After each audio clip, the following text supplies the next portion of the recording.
Hi, folks. My name is Mel Packer. I'm a friend of Mark Southers, and Mark has asked me to read one of the many chronicles he's written about his life. Today, I'm reading number 76, titled Dog Shit.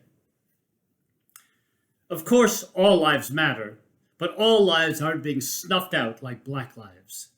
And I'm livid that the brother, the black man, was killed by Port Authority police officers. I'm calling for all of Pittsburgh to boycott riding the bus until all the officers that pulled the triggers are fired. Don't get me wrong. I absolutely love dogs. But when do we put a dog's life above a human's? I haven't seen the movie The Revenants, but I saw the trailers where the character played by Leonardo DiCaprio was being attacked by a bear. I'm quite sure he survived because, let's face it, he is the star of the movie, and it seems to be a true story about survival. Well, I'm sorry.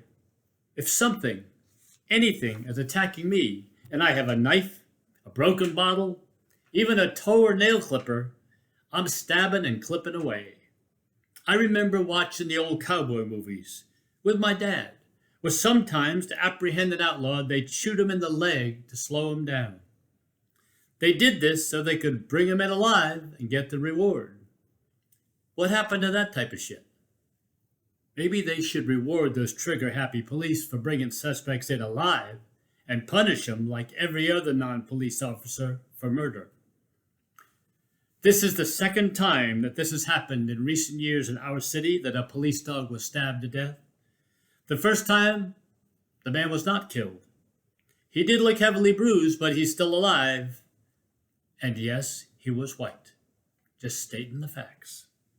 Speaking of this, the large funeral procession for the dog Rocco, who was stabbed to death, took place on the very same day of the funeral for one of my former neighbors, who was shot and killed by police in a Pittsburgh suburb. Why couldn't they have shot him in the leg and gotten him some mental help? Now, I'm personally having walking problems, and it's pretty debilitating. I can't see a suspected criminal doing much at all if they can't walk. So why is it these officers are shooting to kill? I think it's part of our culture. I worked in the steel industry for over 18 years. And if you owned less than 25 guns and didn't plan on acquiring more, you were just a punk, plain and simple. I mean, they had gun raffles at the local fire halls, where they'd raffle off a gun every half hour, like 10 a.m., Smith & Wesson Snub-Nose 38. 10:30 a.m., Winchester rifle. 11 a.m., $50 and a case of beer. 11:30 a.m., Glock 43. Noon, a book on how to kill, well, you know, etc., etc. Yeah, it was that bad. These were done as fundraisers for the local sportsmen's clubs or the volunteer fire companies. It's part of our American culture. Guns, guns, guns, and killing. It's sad, but it's true. I worked side by side with racist people for eons. That's one of the main reasons I ended up walking away from an $80,000 a year job. Don't get me wrong, it wasn't a victory for the racist. It was a victory for my sanity and for my family. For them to have me back in their lives untouched by hatred on a daily basis. One of my white coworkers once said to me, "Hey, Mark, I just got to tell you, I didn't come up around black people. None of my family did." He said some other stuff I can't recall right now, but I thought him saying that was huge for him. Although he was one of the main people putting in action the sneaky behind-the-scenes scheming that denied me the opportunity to work overtime on a repeated basis and other kind of get-you-fired setups. I did admire him for at least attempting to explain to me why he didn't give a damn about me or any of his other black coworkers. At least he wasn't smiling in my face while he was doing his dirt.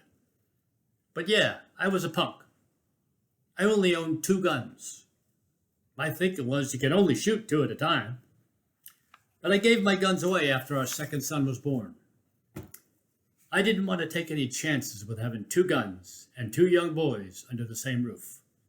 I didn't want us to potentially end up on the 11 o'clock news as yet another tragedy. But I will tell you, however, that once I was confined to a wheelchair after my accident, I felt I had no choice but to load back up. These days, I'm walking much better with the assistance of a brace and a cane, but the use of a wheelchair allows me to do more and travel greater distances. So when you see me in pictures or in person in my wheelchair, please don't feel sorry for me. I can walk, thank goodness. It's just that I need a break more often than others, and having a chair with wheels attached to it comes in handy. Now, this next little rant is directed to those officers that fired their weapons at the brother being mauled by their dog, and to the legions of heartless people that thought it was okay to kill this man.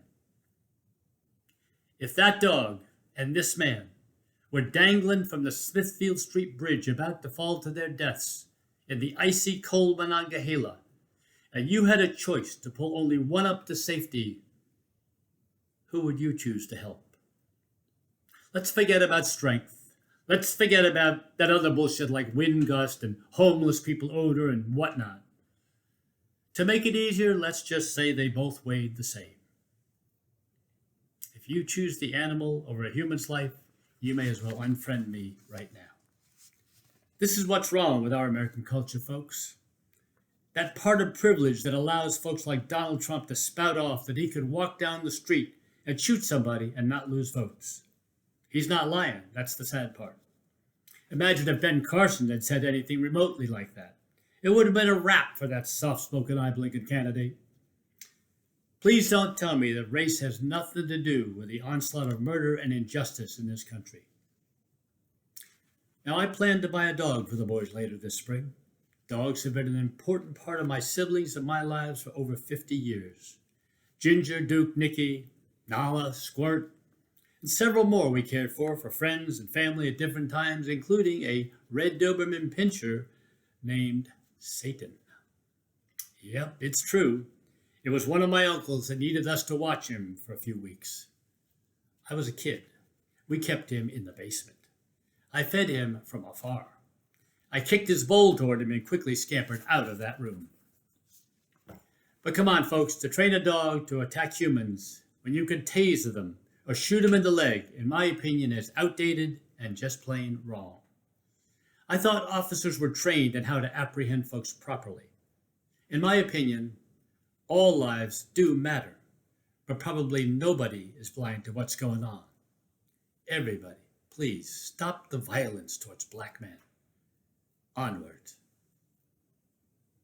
That concludes the reading of Mark Southers' Chronicle number 76, titled Dog Shit, and thank you for watching.